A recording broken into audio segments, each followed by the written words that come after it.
Hello दोस्तों, इस video में हम बैंक ऑफ बड़ौदा के सेविंग्स अकाउंट्स को कंपेयर करेंगे पंजाब नेशनल बैंक के सेविंग्स अकाउंट्स के साथ में कि इसके कौन कौन से बेनिफिट्स होते हैं और कौन कौन से हिडन चार्जेस आप लोगों को देने होते हैं। इसके अलावा हम ये भी देखेंगे कि आप लोगों को इन दोनों ही बैंकों में से किस बैंक में अपना एक सेविंग्स अकाउंट ओपन करवाना चाहिए या फिर नहीं ओपन करवाना चाहिए।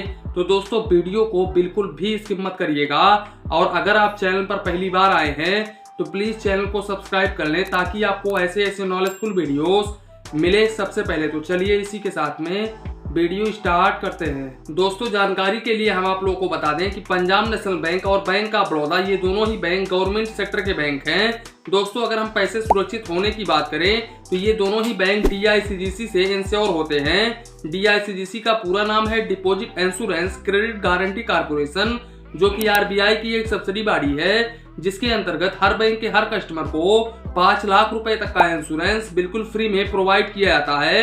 दोस्तों, अगर आप इन दोनों ही बैंकों में से किसी भी एक बैंक में अपना एक सेविंग्स अकाउंट ओपन करवाते हो और वो बैंक अपने लाइफ में कभी भी डूब जाता है तो ऐसे केसेस में आप लोगों का 5 लाख रुपए तक का अमाउंट बिल्कुल आसानी तरीके से मिल जाएगा। दोस्तों, अगर हम सर्विसेज को डिस्कस करें तो पंजाब नेशनल बैंक और बैंक ऑफ बड़ौदा ये दोनों ही बैंक सेविंग्स अकाउंट्स के ऊपर आप लोगों को chequebook, passbook, ATM card offer करते हैं।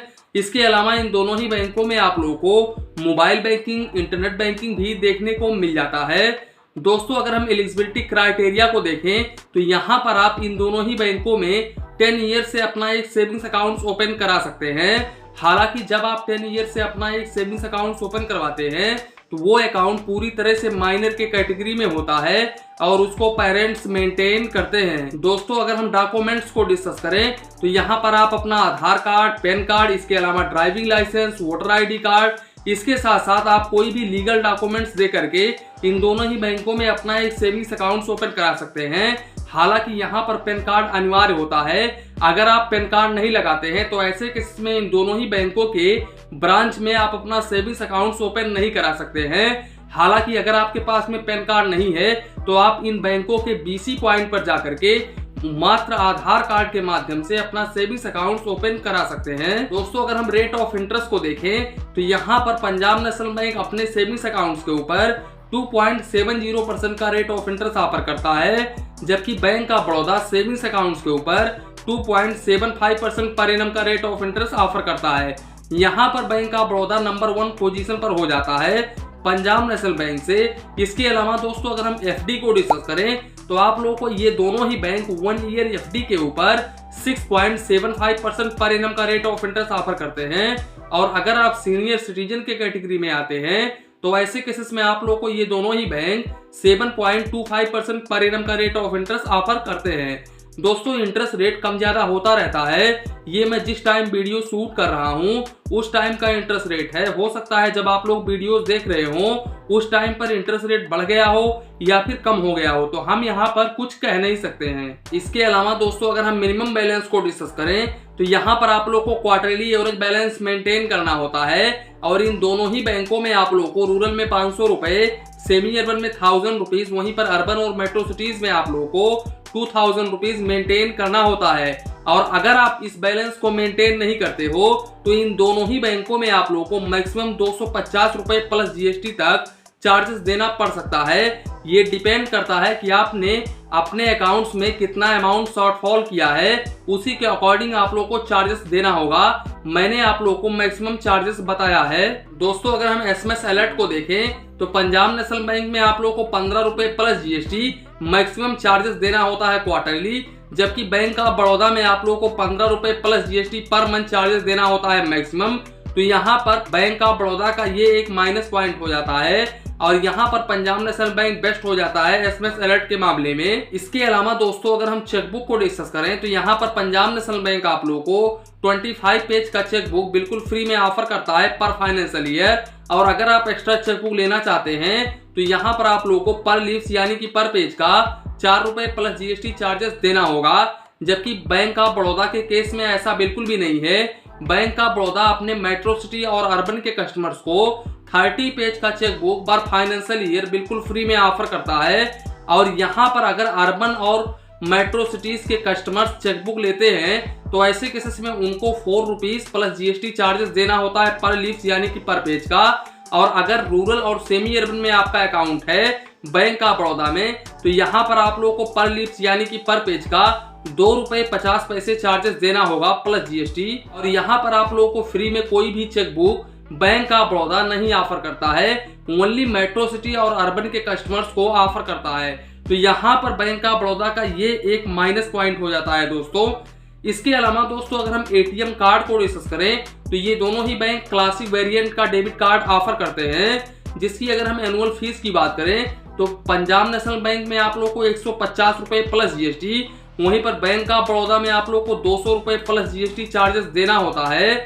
और दोस्तों अगर हम यहाँ पर लिमिट को डिस्कस करें तो यहाँ पर अगर आप पंजाब नेशनल बैंक में अपना एक सेविंग्स अकाउंट ओपन करवाते हो तो यहाँ पर पंजाब नेशनल बैंक के डेबिट कार्ड से आप पर डे 25,000 रुपए निकाल सकते हैं और ऑनलाइन यानी कि पीओएस ट्रांजेक्शन 60,000 रुपए तक कर सकते हैं। जबकि बैंक ऑफ बड़ौदा के डेबिट कार्ड से आप पर डे 25,000 रुपए निकाल सकते हैं और 50,000 रुपए तक आप ऑनलाइन यानी कि पीओएस ट्रांजेक्शन कर सकते हैं। दोस्तों अगर हम काउंट ऑफ ट्रांजेक्शन की बात करें तो यहाँ पर पंजाब नेशनल बैंक के ओन एटीएम से आप मंथली 5 बार पैसे निकाल सकते हैं और मेट्रो सिटी से आप 3 बार पैसे निकाल सकते हैं। वहीं पर दूसरे बैंक के एटीएम से मंथली 5 बार पैसे निकाल सकते हैं।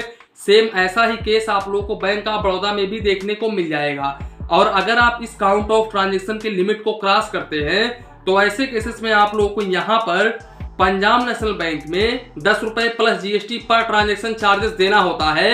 अगर आप इनके ओन एटीएम से पैसे निकालते हो और एक्स्ट्रा निकाल लेते हो यानी कि 5 बार से 6 बार 7 बार मंथली निकाल लेते हो तब यहाँ पर आप लोगों को 10 रुपए प्लस जीएसटी चार्जेस देना होता है।